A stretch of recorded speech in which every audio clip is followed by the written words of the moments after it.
First of all, thanks for letting me talk here. Actually, over the last 20 years, been hundreds of lectures or seminars. Today is kind of a little bit strange. I feel a little bit nervous.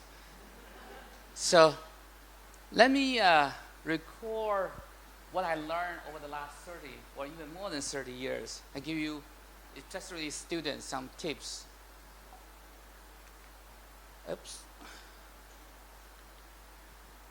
So I want to share with you some of my personal experience, especially the reflections over the years, especially the lessons I learned, which actually transformed a teenager 30 years ago to me right now here. The first lesson, make use of what you are good at. This is how you find out what you really want. Number one priority in your life. Once you establish your passion, everything else follows. One question I often got asked is how I embark to the journey of science. I have to say it's actually under the influence of my mother. My mother was an elementary school teacher. She was my first math tutor. She taught me since I was probably 4 or 5 years old, just as something to do in the summer, but eventually guide me through this year in science.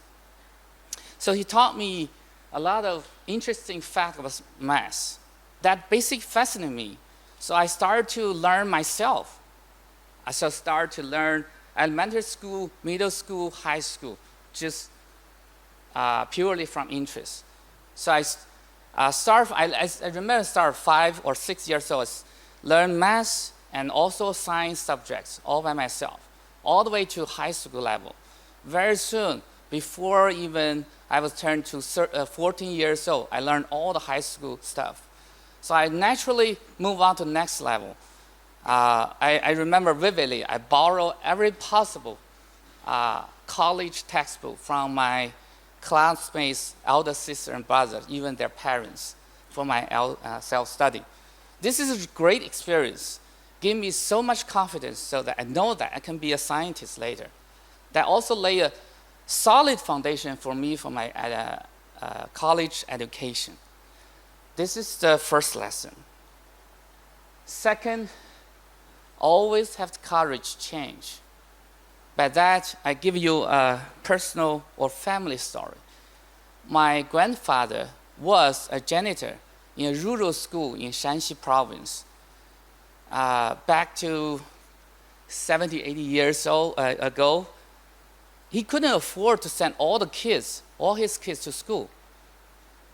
But he has a very good ability to memorize all the things he learned. So as a janitor, he secretly learned or listened to lecture at daytime, and then at night, he taught my father. So my father, by this special type of school, homeschooling, my father learned how to read and write. And then later on, he managed to went to Nankai University to study philosophy. He's a good student, but unfortunately, his postgraduate education was interrupted by Cultural Revolution. And then found a job, a family, and so on and so forth. When I was in middle school, that's in early 80s, my father decided quit the job and then pursue his education, a continuing education at Peking University at age of 42. That's actually a very good example for me, set up a good example for me, so that I know that I can start anytime, no matter how late it is. As long as you want to start, it's worthwhile, go ahead to do it, then you'll be okay. So that's a good lesson for me. That actually make also a lot of sense to me later. When I went to Tsinghua University for my undergraduate study, I studied theoretical physics. Purely, I think very naturally you can imagine that because my interest in math and science in high school. So I studied theoretical physics, and I really love it. But at that time, early 1990s, there was no internet, of course. And then all the literatures, the issues for scientific journals in Tsinghua University Library, at least 6 months old, also not color copied. It doesn't make sense to read a chart or figures. It's all mess. So I have to bike to Beijing Municipal Library, about half an hour biking distance, to know or learn the most recent advances in science. That's actually fun for me. As you can imagine, 1990s, there's a big gap between China's science technology and Western world. So I decided I want to go to study abroad to learn the most advanced science technology.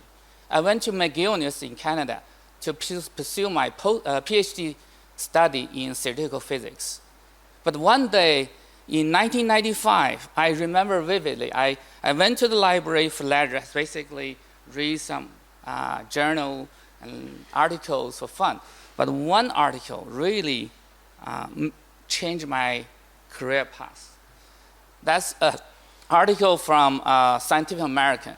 I remember that issue lists 10 most promising or front-end research for science for the next century. At least 5 of them are biology. None related to my research at that time. I felt very sad. So I went back to my dormitory. I asked myself, if I want to participate in the most advanced science research, is that the good thing? I was doing that right now. So I give a really careful thought for at least a month. So I decided I quit. I want to do the front-end science. No matter how hard it is, I applied biophysics program in Harvard Medical School. Fortunately, I got admitted. And actually, that's a really small chance thing, if I can say. So later on, when I graduated from that program, that particularly asked my chair, my department chair of biophysics, why or what's the reason I got admitted in the first place. He told me that in my essay, in my personal statement, I said one thing that basically allowed them to decide I'm the person they want. I said personal interest is good, but the time you're in basically decide what's the front end, what you should do if you want to make contribution to society. So I changed from physics to biophysics. They said, oh, this person got my idea. This kid, this student know what he wants to do for the career. So that's the reason I got admitted. It's not because I have any background in biology. I have 0 background in biology at that time. So don't be afraid to change. If you're a student, if you take a course at this moment, later on, 5 years, 10 years later, you want to change, go ahead to do it. That's okay. So, oops. Lesson 3, determine to do whatever you need to do. That's really important. Give a quote here, without ambition, one starts nothing, but without work, you finish nothing. The example I want to give you is the first year I spent in Harvard. Because I have 0 background in biology, you can imagine how to jump to PhD level course from 0 background. All this special terminology basically kill me. So I have to spend tons of time to make sense of these special words. What's it mean? I have this dictionary I remember is Chinese English dictionary for medical term. Sad thing is, I have 0 background in Chinese as well. So that dictionary is totally useless. So I have to get through that phase. I remember I work till almost every day 3 a.m. I can sleep now. And then I have to depend on a timer at some time to make sure I don't sleep more than 5 hours a day. That lasts, fortunately, only for less than a year. Otherwise, I'll be dead. So that year is a fortune for me. Of course, it's tough. Very, very tough, I have to say. But it's a fortune for me. From then on, I can say I have no fear at all whatsoever when I face new challenges. Nothing to compare that year. So I suggest you to be determined. This is to be determined, to work hard to fulfill a dream. Lesson number 4, embrace and lock the unknown. I think all students and parents know the history of science basically teach us to stay critical and skeptical to what we have learned or now know.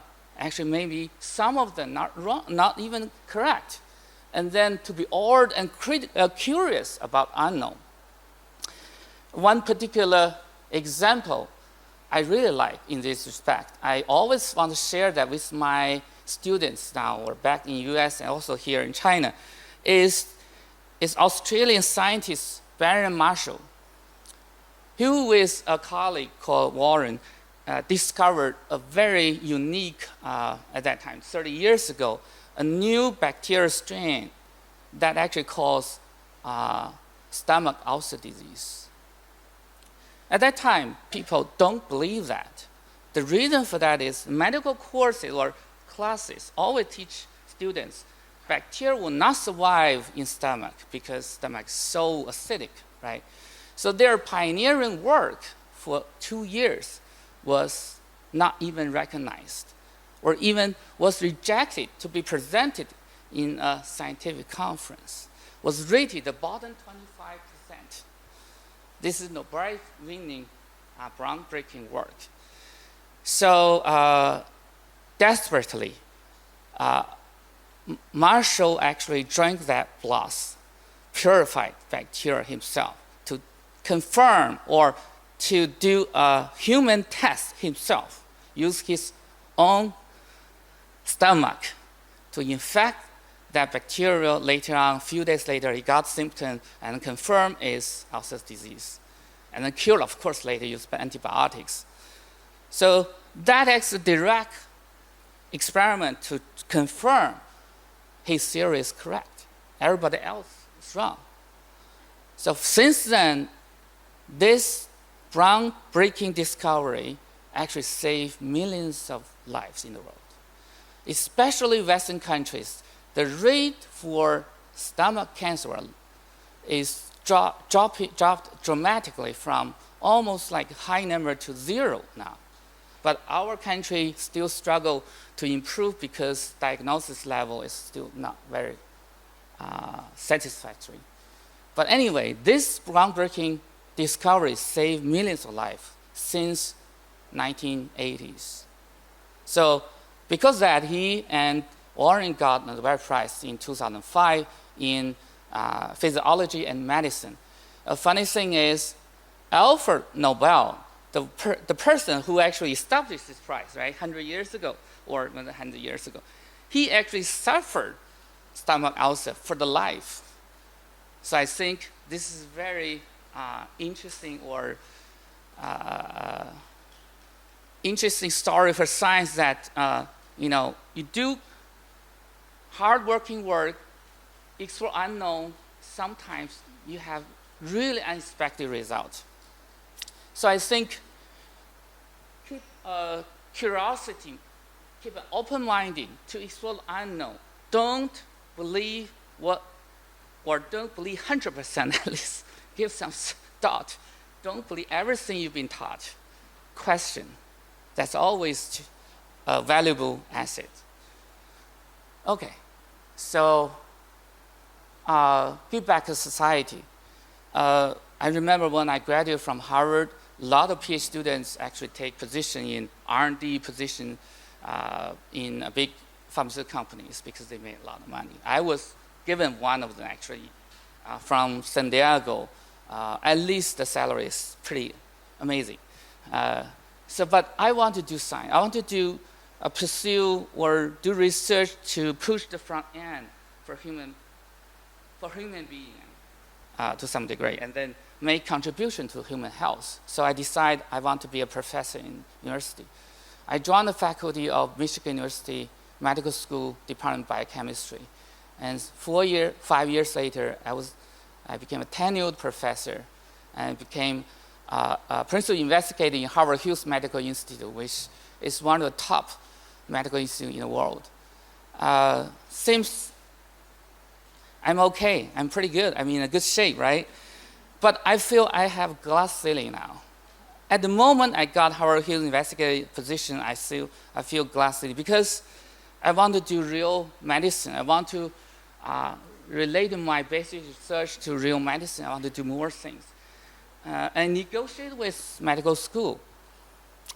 At that time, our country, actually, I didn't come back between 1998 to 2008, 10 years. When I visit 2008 in different places in China, I was amazed how much change the country will take place. So I really excited, want to take in part of this really amazing transformation of the country. So I decided to move back. Medical school, Michigan, is really disappointed. So they try everything they can do, try to say, okay, stay here, we give you more offer or more stuff or funding, but I moved back. For last 15 years, I moved back in 2010. The last 15 years, I helped establish 2 cutting-edge research institutes. The first one is National Center for Protein Science in Zhangjiang, in Shanghai. The second one is Shanghai Institute of Precision Medicine, which is located in Shanghai Jiaotong University Medical School, and also supervise a lot of big projects. For the last 15 years, I think I've done really good work, help our country to improve our research, to educate, nurture next generation scientists. So I think that compared with stay in US, I think that actually make more sense to me. And now my lab, my institute is pushing the front end. We are trying to do something which is really groundbreaking. I couldn't say we have done that, but we try. We try to do something which is completely open, no literature. We want to find new area. So that's my dream. The teacher also asked me to give some parenting tip. Actually, you know what? I have to admit, for many years, I was too dedicated to my job. I spent very little time with my children, Andrea and Kevin. I feel sorry for that. Andrea once actually complained to me, Dad, could you actually spare a little bit time you spend with your student and spend that with us? I feel really sorry for that. So I give a parent tip, follow teacher's instruction. For the next few sentences, I give the credit to my mother, who passed away several years ago. It's a good memory for her right now. The first one, I think my mom was my friend. Actually, from very, very beginning, like 4 or 5 years old, I know my mother was my friend, not my teacher. That's actually very, very good. So I can talk to her anything. I'm really independent. I have to say, compared to most of the kids, I'm the top 1% independent kids at my age. The reason is my mother. And mother gave every freedom she could. I can do anything I want. I remember at age of 14, I even talked to my parents like this. From now on, your job is giving money to me. Anything else, don't worry. Okay, it's not your job anymore. This is actually a good thing, I remember. If I recall, this is the good thing. My mother is really good mother. The second is my mother always talked to me, don't compare with others. Compare with who you were yesterday. If you do that, if you succeed every day, you'll be the one in the top. So I give this to parents here or kids or students. Do this because life is not 100-meter dash, okay? You have to struggle for years, way long than you can imagine right now. If you have a kids on your right, on your left, they are superior to you, doesn't mean anything, okay?